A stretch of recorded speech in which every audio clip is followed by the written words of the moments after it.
안녕하세요. 요한복음 26번째 시간입니다. 오늘은 6장 16절에서 25절까지의 말씀입니다. 어둠과 풍랑 속에 임하시는 주님, 이런 제목으로 여러분과 함께 오늘 말씀 나누겠습니다. 우리가 지난 시간에 살펴본 오병이어 사건은 참으로 놀라운 장면이었죠. 예수님은 작은 보리떡 5개와 물고기 2마리로 수천 명을 먹이셨습니다. 사람들은 그 기적을 통해서 예수님을 왕으로 삼으려는 충동을 느꼈죠. 그러나 예수님은 그 자리를 피하셨습니다. 사람들의 열광적인 반응과 달리 예수님은 산으로 올라가시고 제자들은 바다로 내려갔습니다.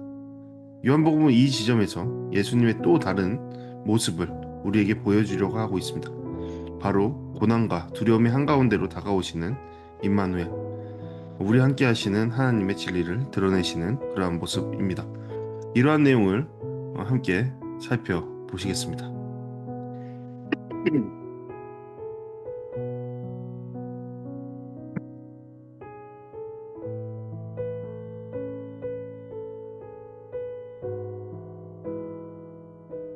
제자들은 이제 갈릴리 호수 동편, 아마도 오병이어 기적이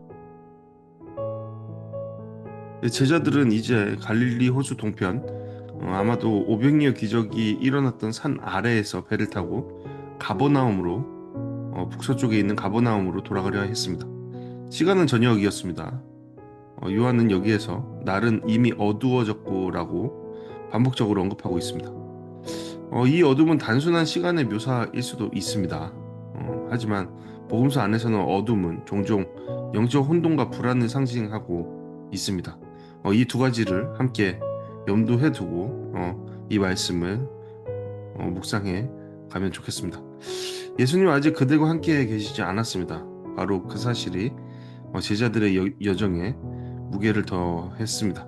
제자들은 그분 예수님이 없이 항해를 시작했고 어둠과 함께 예수님 앞에는 어둠과 함께 그들 앞에는 거센 바람이 기다리고 있었습니다. 제자들이 그렇게 약 5에서 6km를 노를 저어갔습니다. 갈릴리 호수 중심부에 해당하는 거리 정도 되었을 겁니다. 가장 깊고 가장 육지에서 먼 지점이었을 겁니다. 그럴 때 세찬 바람이 불어오고 물살이 점점 거세어 져갔습니다. 어부 출신이 많았죠. 제자들 중에는 많았습니다. 물에 익숙했습니다. 하지만 이 밤의 바람과 풍랑은 그들의 통제를 넘어서는 것들이었습니다. 바로 그때 정말 놀라운 일이 벌어지죠. 누군가 무리를 걸어 그들 쪽으로 다가오는 것이었습니다. 그러나 그들은 예수님인 줄 알아보지 못했습니다.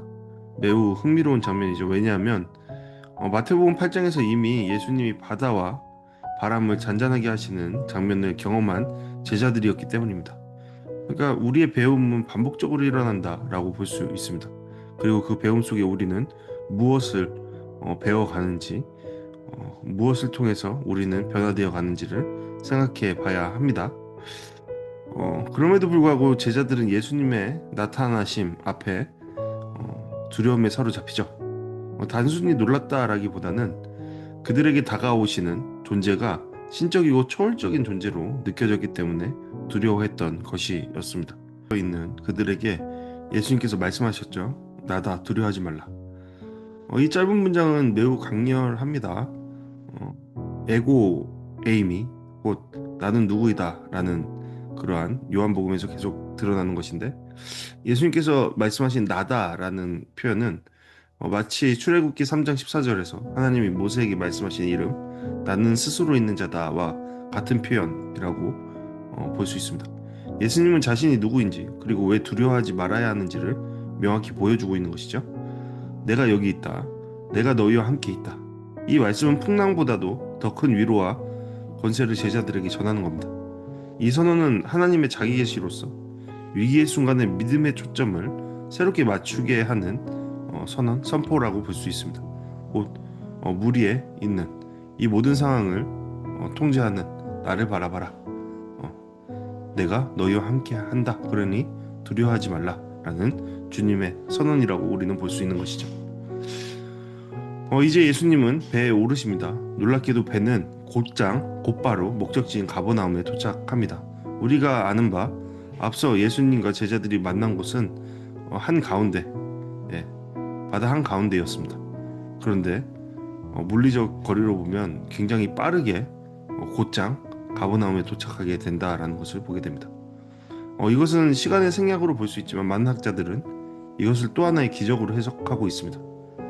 곧 예수님이 배에 타신 후 그 여정은 즉시 완성되었다라는 것을 보여주는 것입니다. 풍랑을 잠잠케 하시고 시공간을 초월하시는 예수님을 우리는 발견하게 된 것입니다.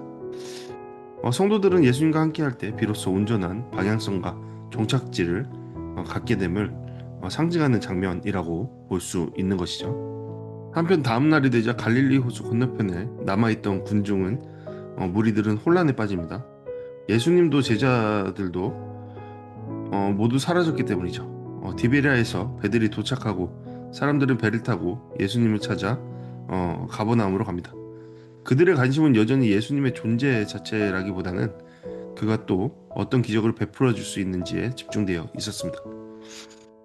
그들은 바다 건너편에서 예수님을 발견하고 묻습니다. 라삐여, 언제 여기에 오셨습니까? 이 질문은 상당히 상징적이라고 볼 수 있죠. 무리들은 예수님이 어떻게 바다를 건너 오셨을지 모릅니다. 예수님이 무리를 걸으신 사실 또한 모릅니다. 그들은 여전히 예수님을 라삐, 곧 인간의 선생 정도로만 생각하고 있습니다. 그들이 예수님을 만났던 이유, 예수님이 보여주신 기적의 의미를 해석하지 못하고 있는 것이죠. 예수님의 정체성은 여전히 그들에게 가려져 있었습니다.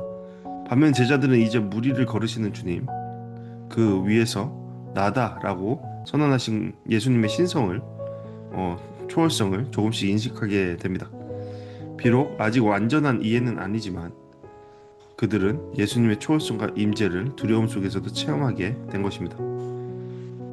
이 본문은 단순히 예수님이 무리를 걸으신 놀라운 기적을 기록한 이야기가 아니죠. 오히려 이 사건은 예수님이 누구신가를 드러내는 계시의 순간이라고 볼 수 있습니다. 제자들은 오병이어의 현장에서 예수님의 능력을 봅니다. 하지만 능력만으로 충분하지 않죠. 기적의 빵은 배를 채웠지만 그들의 믿음을 충분히 채워주지는 못했습니다. 그래서 하나님은 그들을 어둠과 풍랑의 밤으로 이끄셨습니다. 바로 거기서 주님이 누구신지, 그리고 그 주님이 어떻게 우리에게 오시는지를 가르쳐 주셨습니다. 예수님은 자신을 나다라고 밝히십니다. 이것은 단순한 자기소개가 아닙니다. 나는 여호와다, 나는 스스로 있는 자다라는 신적 계시의 표현이라고 볼 수 있습니다.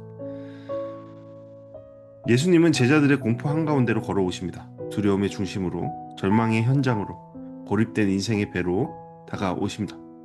놀라운 것은 예수님을 배로 모셔드린 순간 그들의 항해는 끝이 났다라는 것이죠. 고통의 시간이 한순간에 끝이 났다라는 뜻이 아니라 그 배가 목적지에 도달했다는 것, 곧 주님의 임재가 삶의 진정한 도착점이라는 것을 보여주고 있는 것이다 라고 우리는 생각해 볼 수 있습니다. 우리의 삶도 바다를 건너고 있죠. 때로는 어둠 속에서 방향을 잃기도 하고 폭풍 속에서 두려움에 사로잡히며 예수님이 곁에 안 계신 것처럼 느껴질 때도 있습니다. 하지만 그때 예수님은 우리 쪽으로 걸어오십니다. 예수님은 바다 위를, 불가능한 현실 위를, 우리의 상식을 뛰어넘어 걸어오십니다. 그리고 말씀하시죠. 나다, 두려워하지 말라.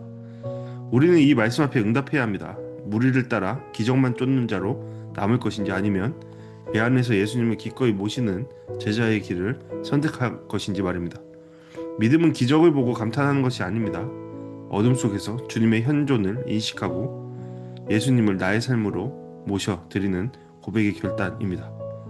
그렇다면 우리는 오늘 말씀을 통해 생각해 봐야겠죠. 나는 어느 편에 서 있는 자인가 라고 말이죠. 이 시간 다같이 함께 묵상하기 원합니다.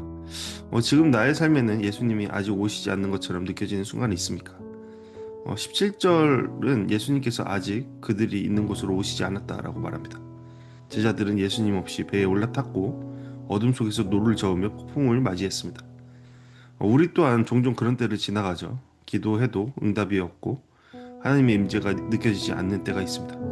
그러나 요한은 그 어둠의 순간이 끝이 아님을 보여주고 있죠. 예수님은 언제나 오고 계시는 분이며 침묵 속에서도 함께 계시는 주님이십니다. 두 번째로 고난 중에 나는 예수님의 임재를 인식하고 있는가 아니면 두려움에만 사로잡혀 있는가 질문할 수 있습니다. 제자들은 예수님을 알아보지 못하고 두려움 속에 빠지죠. 같은 분이셨지만 고난 중에 예수님은 평안 속에서와 전혀 다른 모습으로 다가오십니다. 그래서 때때로 우리는 그분이 우리를 도우러 오셨음에도 불구하고 그 임재를 두려움으로 받아들이고 밀어내기도 합니다. 주님을 받아들여야 하는 그러한 우리 모습이 있어야 할 겁니다. 세 번째로 예수님은 단지 기적을 베푸시는 분으로만 알고 있는 것은 아닌가 생각해 볼 수 있습니다. 군중은 예수님을 기적의 공급자, 떡을 주는 분으로만 생각했습니다. 예수님의 정체성보다는 무엇을 받을 수 있을지에 대한 관심이 그들에게 있었습니다. 반면 제자들은 예수님을 무리로 걸어오시는 초월적인 존재, 나다라고 선언하시는 신적 주권자로 마주했습니다. 그렇다면 우리는 어떻게 예수님을 받아들이고 있습니까? 마지막으로 나다 두려워하지 말라라는 주님의 음성 앞에 나는 어떤 반응을 보이고 있는가 생각해 볼 수 있습니다. 예수님의 선언은 단지 위로가 아닙니다. 예수님의 정체성이자 신뢰에 대한 요청이라고 볼 수 있죠. 믿음이라는 것은 상황이 달라지는 것이 아닙니다. 상황 속에서 주님의 음성을 듣는 것입니다. 그리고 주님을 붙드는 겁니다. 제자들은 그 음성을 듣고 주님을 배 안으로 모셔드렸습니다. 그 순간 배는 목적지에 도착했습니다. 우리가 주님을 모셔드리는 것은 우리의 삶의 완성이고 믿음의 전환이라고 볼 수 있는 것입니다. 그렇다면 나는 어떤 반응을 보이고 있습니까? 우리 함께 기도하기 원합니다. 나를 위해서 기도하기 원합니다. 인생의 바다에서 방향을 잃을 때 무리를 걸어 다가오시는 주님을 믿게 해달라고 나다 두려워하지 말라 말씀하시는 주님의 음성에 귀 기울이게 되게 해달라고 함께 기도하기 원합니다. 공동체를 위해 기도하기 원합니다. 공동체가 고난과 불확실함 속에서도 주님의 임재를 신뢰하고 담대하게 나아가는 공동체 되게 해달라고 고통받는 자들이 함께 주님의 배에 타서 주님의 계심을 깨닫고 경험하는 그러한 공동체 되게 해달라고 함께 기도하길 원합니다. 마지막으로 한 사람을 위해 기도합니다. 삶의 폭풍 속에서 길은 잃은 이가 주님의 발걸음을 듣게 해달라고 주님이 그에게 다가오심을 알게 해달라고 그러므로 배 안에 기꺼이 모셔드릴 수 있도록 인도해달라고 함께 기도하길 원합니다. 네, 감사합니다. 다음 시간에 함께 다시 뵙도록 하겠습니다.